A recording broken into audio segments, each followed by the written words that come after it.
Este ano, o Fantástico está investigando os gargalos do Brasil.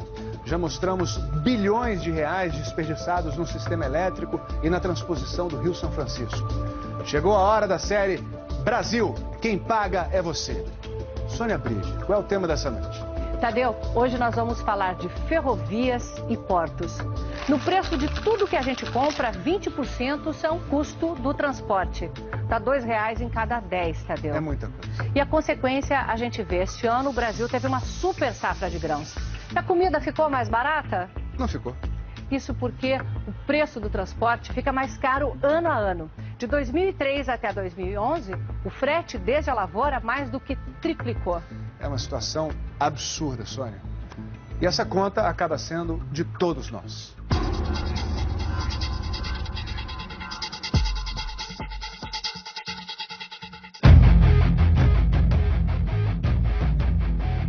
A velocidade que o Brasil precisa ainda não entrou nos trilhos. É preciso uma caminhonete fazendo as vezes de trem para percorrer a ferrovia Norte-Sul no centro do país. Estamos entre Palmas, no Tocantins, e Anápolis, Goiás. 700 quilômetros que ainda não podem ser chamados de ferrovia. O país gastou 5 bilhões e 100 milhões de reais. E depois de 2 décadas, continua esperando pelo trem.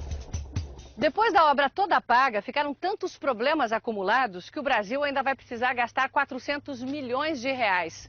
Dinheiro do contribuinte que você paga no seu imposto para finalmente ter um trem circulando nesses trilhos. Além disso, o sonho de ver o Brasil transportando suas cargas de uma maneira mais barata e eficiente vai ficando cada vez mais longe. O Tribunal de Contas da União comprovou que a obra, além de superfaturada, foi mal feita. Sem proteção, os taludes, esses cortes feitos na terra, se desmancham sobre a estrada de ferro. Curvas fechadas demais. Ou o trem reduz a velocidade, ou descarrila. Em muitos pontos, os trilhos simplesmente não foram soldados. São presos por talas que não suportam o peso de trens carregados. Aqui a empreiteira entregou um longo trecho de uma área de manobra sem o leito de brita sob os trilhos. Se um trem passasse aqui, afundaria. E tem mais. Não há um pátio de manobra sequer no caminho. Portanto, não tem lugar para permitir o cruzamento de trens que vão em direção contrária e nem lugar para carregar ou descarregar. São mais de 700 quilômetros desde Palmas, no Tocantins, até aqui, já dentro do perímetro urbano de Anápolis, em Goiás. E aí, faltando apenas 6 quilômetros para chegar ao pátio de manobras e ao fim de linha. Não que esse pátio exista. Depois do túnel, tem o espaço e as pilhas de trilhos que, de tanto tempo estocados, estão perdendo a garantia. Para o IPEA, o Instituto de Pesquisas Econômicas Aplicadas, esse é o tipo de situação que o Brasil não pode mais permitir se quiser se desenvolver. É hora de fazer bem feito, agora. Porque não adianta fazer um projeto vagabundo, começar uma obra e daí a pouco isso dá com os burros na água, né? Ou com os trilhos frouxos, literalmente. Ou com os trilhos frouxos. Ou trilhos moles. Só agora o Ministério dos Transportes constatou que o aço dos trilhos comprados na China não tem a dureza necessária e, por isso, a capacidade de carga deve diminuir. O prejuízo é contabilizado dia a dia pelas empresas do Distrito Industrial de Anápolis. Só desta aqui saem todo mês caminhões que percorrem 300 mil quilômetros fazendo entregas. O transporte hoje para a nossa empresa representa em torno de 30% do custo final do produto. Com a ferrovia, o custo poderia cair, criando as condições para expandir os negócios. Nós vamos crescer, em média, 30% ao ano após a ferrovia estiver funcionando. Para o atual presidente da Valec, a empresa do governo encarregada de construir ferrovias, a obra atrasou e ficou tão mais cara porque foi feita sem um projeto executivo. Não necessariamente aquilo que foi feito a mais significa um dano ou um prejuízo ao erário, mas evidentemente uma falta de planejamento. Tá? Eventualmente você pode ter má fé e algum desvio na obra que a gente tenta coibir de todo jeito, mas uma falta de planejamento pode dar vazão a isso, sim. Agora a Valec fará os projetos antes de qualquer nova licitação. Mas parece impossível ter chegado até aqui numa obra que começou há 26 anos, ainda no governo Sarney. Eu acho que nenhum presidente terá condições de interromper esta obra. Mas parou. 18 anos. Retomada no segundo mandato do presidente Lula, continuou sendo feita sem projeto. Hoje, o governante toma a decisão de fazer e aí é que a máquina vai preparar aquele projeto para ser executado. Como a sociedade está ansiosa, você acaba comprimindo a preparação do projeto e para começar mais rapidamente a obra. Para o Tribunal de Contas da União, isso é uma porta aberta para a corrupção. Quando a obra já começa assim, com um projeto que se sabe que não é o projeto adequado, já se cria um clima de desorganização, que favorece a pessoas, fraudes, corrupção, que se favorece a tentativas de ganhar indevidamente por meio dos chamados aditivos. O responsável pela obra, o então presidente da Valec, José Francisco das Neves, conhecido como Juquinha, foi preso em julho do ano passado pela Polícia Federal. A investigação mostrou que, à frente da Valec, o patrimônio de Juquinha saltou de R$500 mil para mais de 60 milhões. As escutas telefônicas que o envolviam na corrupção foram anuladas pela Justiça. Juquinha foi solto, mas não inocentado. Ainda responde a processo por desvio de dinheiro das obras da Norte-Sul. O advogado de Juquinha diz que vai provar a inocência dele na Justiça. Bernardo Figueiredo preside a EPL, a empresa de planejamento de logística, criada pelo governo no ano passado para fazer os projetos de infraestrutura antes de as obras começarem. A EPL prepara um mapa de transportes que inclui 10 mil quilômetros de ferrovias para escoar as cargas do país. A missão da empresa é inverter essa lógica de desperdícios. Nós precisamos de qualificar melhor a preparação das obras, porque é isso que vai evitar aditivos, obras inacabadas, o contrato que se esgota antes da obra. O leito inacabado da Norte-Sul passa nos fundos da empresa de farelo de soja. Vocês já estavam contando que ia chegar quando? Essa promessa já era para 2008 e ainda continua só no leito. Nem mesmo os trilhos estão aí. A empresa, que fica em Anápolis, usa a antiga ferrovia que vai até o Porto de Vitória, no Espírito Santo. Mas para exportar para a Europa, a Norte-Sul baixaria muito os custos. Entre você mandar o produto hoje para Vitória ou mandar para o Porto de São Luís, você teria a economia de 4 mil quilômetros de frete marítimo. É muita coisa. É muita coisa. É um desperdício. É o custo do Brasil. Uma espiadinha no mapa deixa claro. Saindo daqui para embarcar tanto em São Luís quanto em Belém, já estaria a meio caminho da Europa. Ou do Canal do Panamá, de onde seguiria para a China. É a 7ª maior obra de transporte em andamento no mundo. Uma espinha dorsal cortando o Brasil do Pará a Rio Grande do Sul. Mas só há trens no trecho de Palmas, no Tocantins, a Açailândia, no Maranhão.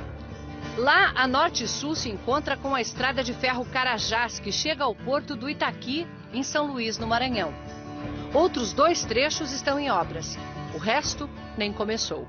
No trecho que vai de Goiás a São Paulo, o TCU descobriu que várias pontes não têm projeto. Estivesse o trem pronto e não haveria engarrafamentos na entrada dos portos. A maioria dos caminhões que está no pátio de espera do Porto de Santos saiu do norte do Mato Grosso. Lá na lavoura, o Brasil é o mais eficiente do mundo. Ninguém produz melhor ou mais barato. E este ano tivemos super safra. Mas depois de 2 mil quilômetros da estrada, o custo do frete já consumiu 30% do preço da soja. E vai ficando impagável com os atrasos. Em Santos você tem que esperar para descer a serra, fica até 5 horas para descer a serra. Quando chega no Ecopátio, fica 2, 3 horas para entrar dentro do Ecopátio. O Ecopátio é um estacionamento onde eles esperam vaga para entrar no porto. Depois que sai do Ecopátio, muitas vezes você pega 3, 4 horas de fila para chegar dentro do porto. Chega dentro do porto, tem engarrafamento também. Todo mundo perde. Nós ganhamos porcentagem, né? Não somos salariados. Nós estamos parados, nós estamos perdendo, nós não ganhamos dinheiro, nós não temos salário, fica. O engarrafamento de caminhões é pior porque a cada vez que chega um trem, a estrada é bloqueada. O viaduto que evitaria isso é obra do PAC, mas não ficou pronto a tempo da safra. A dificuldade não é só fazer a soja chegar até o porto, mas fazer com que ela embarque nos navios. O Brasil não tem berços suficientes, quer dizer, espaço e estrutura para carregar os navios. E aí isso provoca um outro engarrafamento, lá na entrada do porto. Um sobrevoo na aproximação do Porto de Santos mostra o tamanho do engarrafamento. Mais de 80 navios ancorados na fila para atracar. Eles vão esperar em média uma semana a um custo de R$60 mil por dia. Essa é uma das razões para que entre os BRICS, o grupo de países emergentes mais ricos, o Brasil fica em último lugar em qualidade de portos e ferrovias. Se você olha praticamente todos os portos, temos filas. Filas e filas de navio. Dentro das baías, fora das baías. E isso daí alguém paga. Nós pagamos. Não há dúvida que nós pagamos. Por causa do atraso no carregamento dos navios, a China cancelou a compra de 2 milhões de toneladas de soja este ano. O recente cancelamento de exportações de soja é uma demonstração clara que o Brasil tem condição de vender, mas não tem condição de entregar nos prazos definidos. Este armazém aqui é o exemplo de como o sistema entra em colapso. Há 3 dias parou de receber soja porque está completo, com 135 mil toneladas de soja. Dá para carregar 2 navios, só que ela não pode carregar porque não tem espaço no porto para os navios atracarem. Vai ter que esperar mais 15 dias para começar a carregar e a receber nova soja.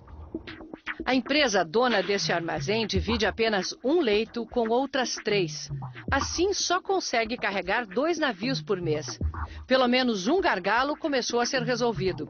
Desde sexta-feira, os serviços públicos como Receita Federal, Vigilância Sanitária e o Ministério da Agricultura estão trabalhando 24 horas por dia nos portos de Santos, Rio e Vitória. Em maio, outros portos passam a operar 24 horas por dia. Só isso deve aumentar a capacidade de embarque e desembarque em 25%, segundo a Secretaria Especial de Portos. Pela primeira vez, o Brasil fez um planejamento a longo prazo, de maneira que nós sabemos o que o Brasil precisa de investimentos até 2030. No ano passado, nós movimentamos mais de 900 milhões de toneladas. Em 2030, deveremos movimentar 2,23 bilhões de toneladas nos nossos portos. Os investimentos previstos são de 58 bilhões de reais, a maioria da iniciativa privada. Na outra ponta da Ferrovia Norte-Sul, a soja já chega de trem, apesar de ainda em volume muito pequeno, porque a principal região produtora ainda não tem acesso à ferrovia. Aqui no Porto do Itaqui, no Maranhão, o problema não é a falta de berços. Esse aqui é novinho, ficou pronto em dezembro. Só que não pode ajudar a escoar a super safra, porque não tem armazém para estocar os grãos e nem esteira para carregar os navios. A obra do terminal de grãos ainda está na terraplanagem.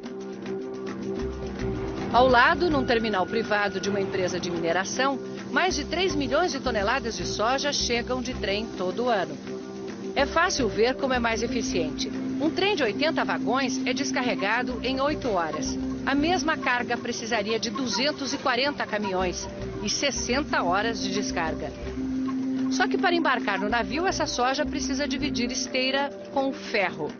Quando um embarca, o outro para. A empresa está construindo um armazém e esteiras para duplicar a capacidade de embarque. A carga de contêineres também enfrenta problemas. No Porto de Santos, muitos navios, depois da espera, saem com espaço vazio nos porões, porque por falta de dragagem, a entrada do porto é rasa demais e não permite carga plena. O operador do terminal diz que seus preços de operação são competitivos, mas aumentam muito por causa do acesso dos navios e dos caminhões. O custo, então, está em chegar e sair do porto? O custo está exatamente em chegar e sair do porto. Se você fizer um comparativo, o custo de um transporte de contêiner de São Paulo para cá custa mais ou menos R$ 1.200. Isso equivale a $600. Com $600 você atravessa a costa da Americana, da costa leste para a costa oeste. 4.300 quilômetros pelo que pagamos por 120 quilômetros. É que lá vai de trem.